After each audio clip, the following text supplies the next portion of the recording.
Seigneur notre Dieu, notre Père, nous te bénissons et te rendons grâce pour l'immensité de ton amour et pour la grâce que tu nous fais à cet instant de communier à ta miséricorde. Merci Seigneur parce que tu es le Dieu fidèle éternellement. Tu es le maître de nos vies. Tu es celui qui nous a donné la vie, le mouvement et l'être. Tu es celui qui viendra nous transformer en toi par ton Esprit Saint que nous recevons à la Pentecôte. Merci Seigneur de tes bontés. Merci Seigneur de tes prévenances et de ton amour au-delà de tout ce que nous pouvons imaginer et concevoir. Merci parce que tu as déployé pour l'humanité une folie d'amour, une folie qui s'est exprimée par ton sang versé sur la croix, dont chaque goutte a travaillé à ce qu'aucun ne se perde. Merci Seigneur pour ta présence au milieu de nous. Merci Jésus d'amour de nous accorder la grâce que nous te demandons de tout notre cœur. La grâce de ton infinie miséricorde et de ta divine volonté. Te prions humblement, Seigneur, que cette heure soit l'heure de grâce pour l'humanité et pour toutes les personnes que nous portons dans nos cœurs. Nous te supplions, Jésus, n'épargne aucun homme, n'épargne personne, Seigneur, et fais couler du haut du ciel tes tendresses sans mesure, pour que nous soyons en tout enracinés dans la certitude que bientôt nous partagerons de manière précise et parfaite ta propre nature, ta propre gloire. Seigneur, nous avons confiance en toi. Écoute nos supplications à cette heure où tu promets de ne rien nous refuser. Regarde les intentions de nos cœurs et exauce-nous, Seigneur, Dieu très bon. Dieu saint, Dieu fort, Dieu immortel. Prends pitié de nous et du monde entier. Dieu saint, Dieu fort, Dieu immortel. Prends pitié de nous et du monde entier. Dieu saint, Dieu fort, Dieu immortel. Prends pitié de nous et du monde entier. Ô et sang jaillit du cœur ouvert de Jésus comme source de miséricorde pour nous. J'ai confiance en toi. Oui Seigneur, nous avons confiance en toi et nous te supplions humblement. Accorde-nous la grâce de vivre pleinement ce que tu veux que nous vivions et que de ton cœur transpercé d'où ont jailli l'eau et le sang, nous soyons baignés de ta miséricorde. Sois béni, Seigneur notre Dieu. Sois béni éternellement. Et garde-nous dans ta paix. Au nom du Père et du Fils et du Saint-Esprit. Amen. Amen. Frères et sœurs bien-aimés, à tout de suite. Par mes péchés, cœur plein de grâce, source de vie, purifie-moi et sauve-moi.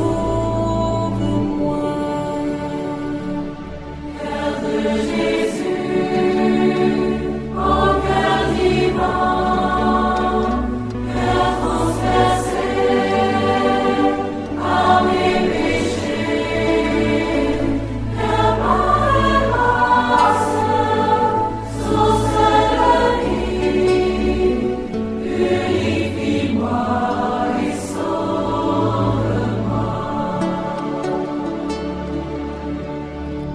Je viens à toi, mon sauveur, défiguré par le péché. Dans tes blessures, je me cache, rien ne peut me séparer de toi, de ton amour immense. Cœur de Jésus, ô cœur divin, cœur transpercé. Frères et sœurs bien-aimés dans le Seigneur,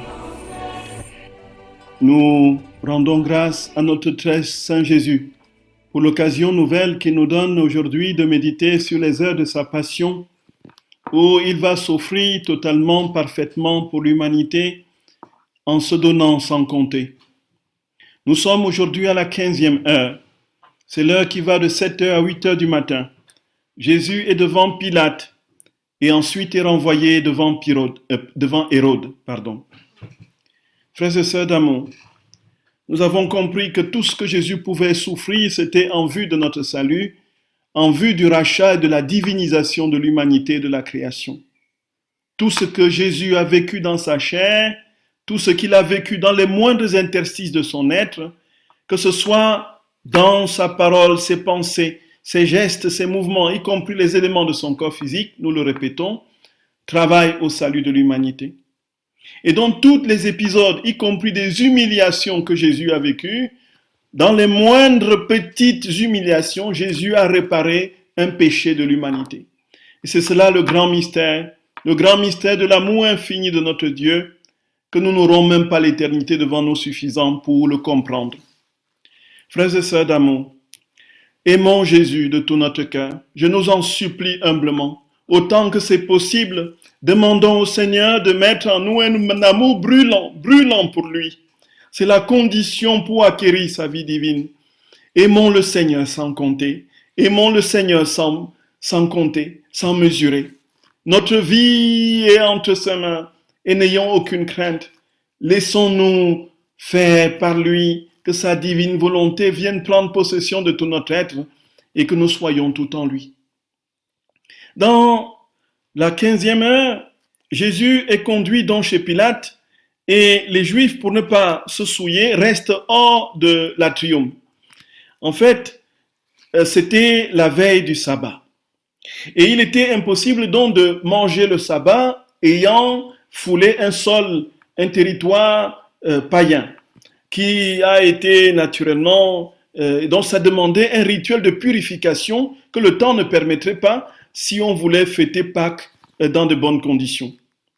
Et on est ici au cœur, frères et sœurs d'amour, de quelque chose de particulièrement marquant. C'est que, ça c'est ce que Luisa aussi note, il y a quelque chose de l'ordre d'une hypocrisie. Une hypocrisie de la part de ceux qui accusent Jésus, dont ils sont remplis de vermine et de méchanceté, une haine féroce les dévore et les consume contre l'innocent, maître de leur vie, qui n'a fait que du bien.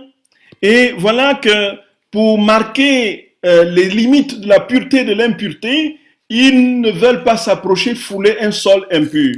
Alors que l'essentiel, nous voyons là tout le combat que Jésus a mené toute sa vie contre l'impur et l'impur, contre la coupe extérieure et l'intérieur, contre l'intérieur de la tombe et l'extérieur. Matthieu au chapitre 23. Tombeau blanchi, voyez, on soigne l'extérieur, mais l'intérieur est rempli de vermine et d'ossements, voyez. C'est cela. Nous sommes au cœur même du grand mystère de l'hypocrisie qui va traverser l'humanité entière et qui sera le grand drame, malheureusement, de beaucoup de prêtres et d'hommes d'église jusqu'à ce que le Seigneur établisse sa vie divine dans les créatures. Et Jésus, quand il voit cela, il en souffre, il souffre terriblement. Alors, à travers leur malice, Jésus va réparer pour toutes les hypocrisies des hommes d'église. Et Jésus est accusé ensuite auprès de Pilate. Et celui-ci, n'est-ce pas, l'appelle à l'écart pour avoir plus de précision sur tout son discours. Alors, il lui pose la question, es-tu le roi des Juifs? Jésus va lui répondre, mon règne n'est pas de ce monde. Si mon règne était de ce monde, n'est-ce pas, le ministre prendrait tous leurs efforts, ferait tous les efforts pour que je ne sois pas remis au pouvoir des Juifs. Voyez, non, ma royauté n'est pas d'ici. Nous connaissons justement cette réponse de notre Seigneur très précisée dans l'évangile de Saint Jean, au chapitre 19, l'évangile de la passion de notre très saint Seigneur. Alors, Pilate lui pose la question, comment es-tu roi? Alors, il va dire, je suis venu dans le monde pour enseigner la vérité. Et ceux qui sont de la vérité écoutent ma voix. Et Pilate va lui poser la question, quid est veritas? Qu'est-ce que la vérité? Frères et sœurs d'amour, il n'attend pas la réponse. La réponse est dans la personne qui est là devant lui. Jésus est la vérité. Il a dit, je suis le chemin, la vérité et la vie. Toute sa personne dit tout de l'amour infini que Dieu a pour l'humanité. Il est passé dans le monde en faisant le bien. Il n'a pas commis un seul acte répréhensible. Tout ce qu'il a fait, c'était pour que le peuple revienne à Dieu, comprenne quelle est sa vocation définitive et vive pleinement déjà de sa vie, puisqu'il dit « He basilea tuteo entos humon hestin ». C'est-à-dire que le royaume de Dieu est déjà au milieu de vous. Le royaume de Dieu est déjà au milieu de vous. Et nous sommes ici dans ce qu'il y a de plus incompréhensible. L'innocent par excellence, celui qui n'a passé qu'en faisant le bien, celui qui a aimé sans compter, celui qui n'a vécu que pour donner et qui se donnera jusqu'au bout en versant son sang jusqu'à la dernière goutte, frères et sœurs, le voilà qui est au nid du peuple qui va crier « Nous voulons que le Barabbas soit relâché. Barabbas, Barabbas, Yeptik Barabbas. Libérez Barabbas. » Et Pilate qui va insister et dit « Je ne trouve en lui aucun motif de condamnation. » Alors, Jésus est accusé de beaucoup d'autres mots. On lui dit « Voilà, si tu ne le relâches pas, alors tu n'es pas sujet de l'empereur. Nous ferons le rapport à l'empereur. Et donc, il va te dégommer. » Il faut dire que quelque temps après, Pilate sera dégommé sans avoir besoin d'innocenter Jésus. Il y avait dans la tradition une grande révolte qui va réprimer dans le sang avec une incroyable violence et qui va coûter justement son renvoi. Et il va rentrer dans la poubelle de l'histoire sans jamais penser qu'il pouvait poser un acte historique, un acte qui transcenderait le temps et l'éternité, qui est un acte éternel, libérer le Fils de Dieu. S'il avait libéré le Fils de Dieu, Jésus serait mort de toutes les façons, de la haine, de la violence et des coups. On se serait rué sur lui d'une manière ou de l'autre. D'une manière ou d'une autre, Jésus serait mort. Mais Pilate aurait posé un acte infiniment grand, mais justement parce qu'il avait peur de cette révolte qui devait lui coûter la place, voilà que Jésus sera condamné. Jésus est accusé de tout cela, mais il ne bronche pas. Et dans ces accusations, frères et sœurs d'amour, nous voyons les innocents, nombreux au cours de l'histoire, accusés, torturés et tués, sans jamais commettre une faute, simplement parce qu'ils ont eu devant eux des accusateurs qui ont corrompu les juges, des accusateurs qui ont été particulièrement violents et véhéments, des accusateurs qui ont tout fait pour que la justice soit bafouée. Et alors, Jésus répare pour tout cela et pour tous ces juges-là qui prendront le parti des forts pour condamner les faibles et les innocents. Et il prie pour les innocents abandonnés et opprimés.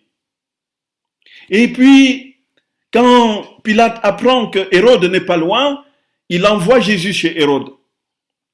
Hérode va poser beaucoup de questions à Jésus. Jésus ne va pas lui répondre. Alors, il y a comme une sorte d'humiliation profonde que Hérode ressent, et le silence, justement, de Jésus va mettre une lumière sur la grossièreté, sur la cruauté, sur la bouffonnerie de Hérode, qui va pratiquement le rendre fou furieux. Hérode, après l'avoir interrogé de multiples manières, Jésus qui garde le silence, va finalement déclarer « Jésus, il est fou. Cet homme-là, il est fou. » Il aurait espéré voir Jésus en bête de spectacle qui fait des tours de magie de passe-passe devant lui, comme il en rêvait, parce qu'il avait entendu qu'un homme de ce nom-là faisait des miracles. Ici, Jésus ne garde le silence. Très souvent, frères et sœurs d'amour, nous sommes poussés par notre instinct naturel à rendre le mal pour le mal, et surtout, quand il y a le mal qui nous environne et nous enseigne, à réagir de la manière humaine qui soit, en répliquant, en entrant, en utilisant les méthodes humaines et en œuvrant, soit par des traits d'esprit, soit par des formes de techniques, de tactiques pour déjouer et détourner notre adversaire, celui qui nous oppresse par le mal, et nous n'avons pas à l'esprit le silence imperturbable de notre Seigneur devant ses ennemis, et ici en l'occurrence devant Hérode. Jésus se tait pour dire que devant le mal, l'homme ne peut rien. Contre le mal, l'homme est impuissant. Dieu seul peut combattre le mal. Et le silence de Jésus le plonge dans la puissance de son Père qui va lui déployer des arsenaux, l'arsenal de sa grâce pour tenter de toucher ses bourreaux. Et jusqu'à la fin, justement, ce sera ce sentiment qui gagnera notre Seigneur. Père, pardonne-leur, ils ne savent pas ce qu'ils font. Et nous qui avons la grâce d'avoir la très sainte Mère de Dieu, nous avons le modèle de la silencieuse par excellence. Nous avons le modèle de celle qui sait se taire pour écouter le Seigneur et voir Dieu agir en elle. Et donc les fils et les filles de Marie que nous sommes dans la divine volonté, nous n'avons qu'une seule chose à faire, nous taire et prier. Nous taire et prier. Que de fois nous entrons dans les critiques, que de fois nous entrons dans les médisances multiples, somme toute juste à vue humaine. Pourtant, ces critiques n'apporteront rien, frères et sœurs. Gardons le silence et prions. Gardons le silence et prions. Voilà ce que Jésus nous enseigne par ce silence devant Hérode. Et quand Hérode va appeler Jésus fou, Luisa va dire effectivement, Seigneur, tu es fou. Mais tu es fou, non pas comme ils l'entendent. Tu es le fou de l'amour. Oh mon bon Jésus d'amour, tu es le fou de l'amour. Tu es le fou de l'amour. Alors, où est le sage, dit saint Paul dans l'Épître aux Corinthiens au chapitre 1, du verset 18, dans la première épître. Où est le sage, où est l'intelligent, où est le raisonneur de ces siècles? Dieu n'a-t-il pas frappé de folie l'intelligence de ce monde? Et il dit que le langage de la croix est folie pour ceux qui se perdent. C'est effectivement la folie. Qu'un Dieu meurt, qu'un Dieu s'incarne déjà, ensuite qu'il meurt, et il meurt de la manière la plus ignominieuse qui soit, c'est la folie. Ce n'est que folie d'amour. Effectivement, Jésus est fou, mais il est fou d'amour pour nous, frères et sœurs bien-aimés. Comprenons-nous le bien. Il est fou d'amour pour vous comme pour moi. Il est fou d'amour pour vous, ma sœur.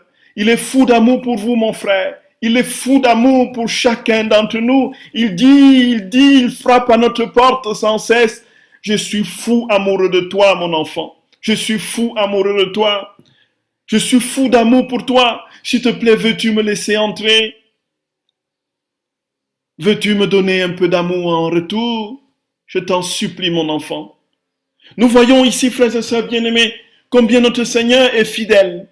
Et donc Luisa va pratiquement lui dire, oui aussi moi, Seigneur, je veux t'appeler fou. Et puis, Jésus va ainsi prier et réparer pour tous les péchés qui sont tous les nombreux massacres que tous les hommes font, que les hommes font. Alors pour le sang qu'ils font couler par caprice simplement, pour tous les péchés de curiosité, pour les fautes commises dans les cours et les armées, ainsi de suite, ainsi de suite. Alors, Jésus est à un tel point d'affliction qu'une seule chose reste à faire. Comme nous l'avons déjà maintenant compris depuis la méditation de la première, il faut consoler Jésus. Il faut consoler Jésus. Jésus regarde Luisa et Luisa lui dit, Seigneur, laisse-moi te prendre dans mes bras. Et alors, elle va engager une suite de communion avec Jésus en l'embrassant aux différents endroits de son corps pour réparer un tas de péchés. Donc Luisa embrasse le front de Jésus pour que ses pensées soient calmées, pour purifier toutes les pensées contre l'amour. Il embrasse ses yeux pour que la lumière étincelante qui en jaillit, n'est-ce pas, pénètre tous les hommes et entoure toutes les pensées de Jésus naturellement, ses regards, ses paroles et son cœur, que tout cela de lui soit transfusé dans l'humanité tout entière. Il embrasse ses oreilles pour que, n'est-ce pas, nos oreilles soient sanctifiées.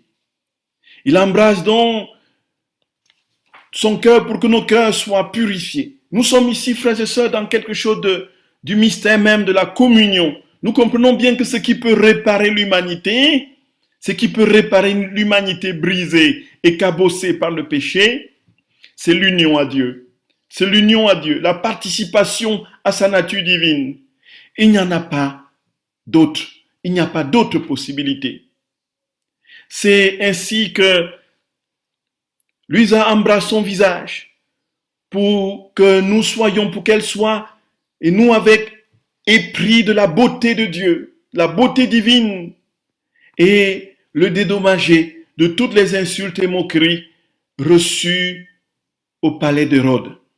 Et que Jésus reçoit encore aujourd'hui, au cours de l'histoire, par nos nombreuses ingratitudes et notre rejet de son amour. Et à notre tour, frères et sœurs d'amour, supplions Jésus de ne jamais dire des paroles qui pourraient offenser sa divine personne. Et nous avons dans l'Écriture un tas de paroles qui invitent à garder le silence, qui invitent à se taire devant le mal, qui invitent à ne point critiquer, qui invitent à ne point médire. Des tas de versets en n'en point fini. Jésus nous invite à garder ce silence au cœur de son cœur et de goûter un tant soit peu à la joie et aux délices de sa paix céleste lorsque nous sommes outragés, persécutés et assaillis de toutes parts par toutes sortes d'épreuves et de rejets.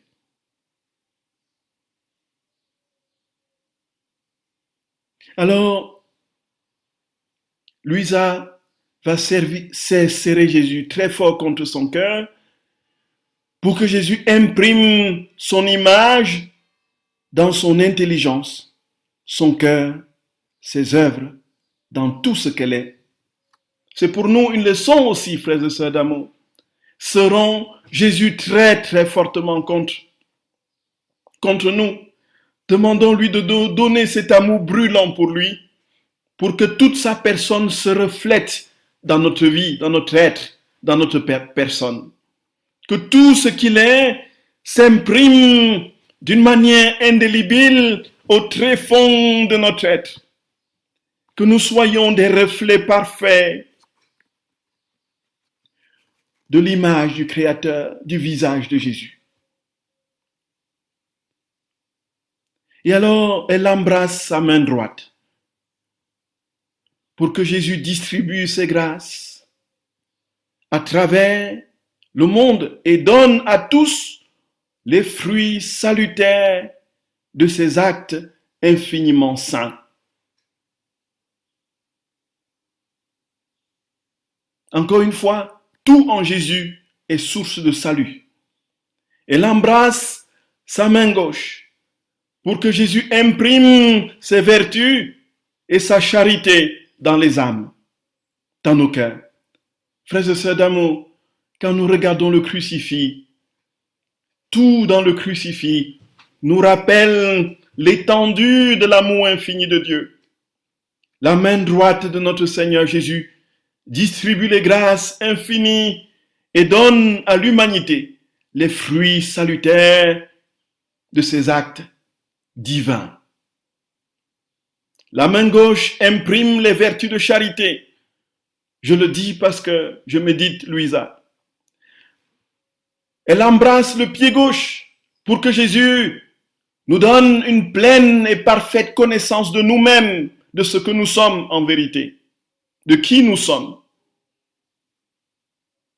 Elle embrasse son pied droit pour que le Seigneur donne à son âme la grâce d'obéir avec promptitude, qu'elle soit prête à obéir.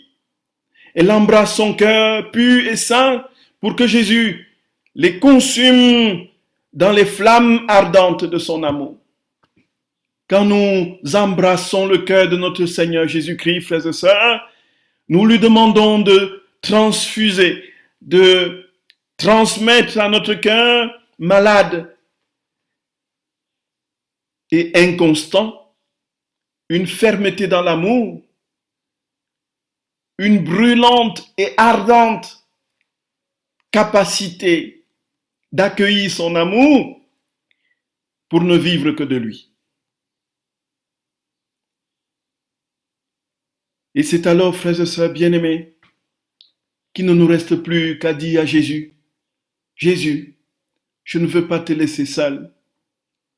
Apprends-moi à savoir te consoler et en te consolant, d'amener l'humanité à ton cœur. Apprends-moi à ne vivre que pour t'aimer, Seigneur, à ne vivre que pour mourir pour toi, à ne vivre que pour un jour voir l'humanité blottie dans ton cœur. Jésus de mon cœur, viens prendre possession de tout mon être et fais de moi un brasier ardent d'amour, que je te console à toutes les étapes de ta passion, que je sache entrer dans le jardin de Gethsémani avec toi, que je sache patienter et veiller 3 heures avec toi pour vivre avec toi ton agonie, que je sache me laisser rouer de coups dans la patience, avoir ta patience dans les épreuves que je traverse au cours de ma vie, quand je suis roué de coups par la vie et les événements, ou même par des personnes. Apprends-moi à garder ce silence devant ceux qui blasphèment, devant ceux qui t'insultent, devant ceux qui n'ont que horreur et parjure à la bouche. Apprends-moi, Jésus, à être comme toi patient et permets que par la patience que tu inculqueras en mon âme à travers ta propre patience, que je sois capable avec toi, en toi, dans ta divine volonté, d'amener l'humanité en toi pour qu'elle vive sa vocation véritable, la vie avec toi éternellement. Seigneur, nous te remercions de tout notre cœur pour tant d'amour. Nous te remercions pour tant de grâce. Nous te remercions pour tout ce que tu veux que nous soyons, Seigneur. Simplement être comme toi. Merci de nous bénir, de nous garder dans ta paix et ton amour. Merci de nous embraser chaque jour, toujours plus de cet amour, Seigneur. Je te le demande humblement pour tous mes frères et sœurs qui en ce moment sont en communion autour de cette petite radio pour te prier. Je te le demande, Seigneur. Donne à chacun de goûter un peu de cette parcelle de ta vie divine qui procure cette joie céleste, ne fût-ce qu'une seconde. Nous t'en supplions, Seigneur. Sois béni, Jésus. Sois béni éternellement, Seigneur. Sois béni, Seigneur, notre roi. Sois béni. Nous t'aimons. Augmente notre amour. Augmente notre amour. Embrase-nous. Embrase-nous de ton feu. Jésus, merci. Merci. Merci, Seigneur. Merci. Tout est grâce. Tout est grâce. Sois béni, Jésus d'amour. Sois béni éternellement.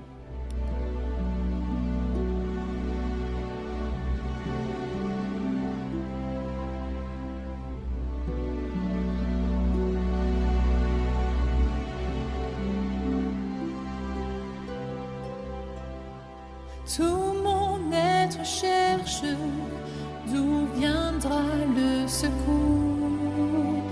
Mon secours est en Dieu qui a créé les cieux. De toute détresse, il vient me libérer.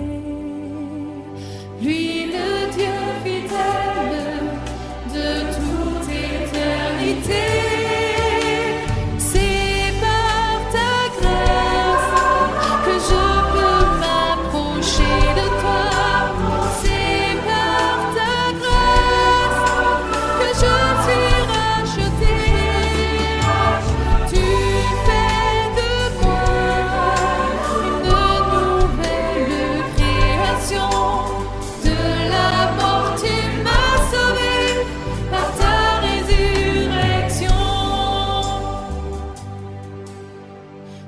connais mes craintes, tu connais mes pensées.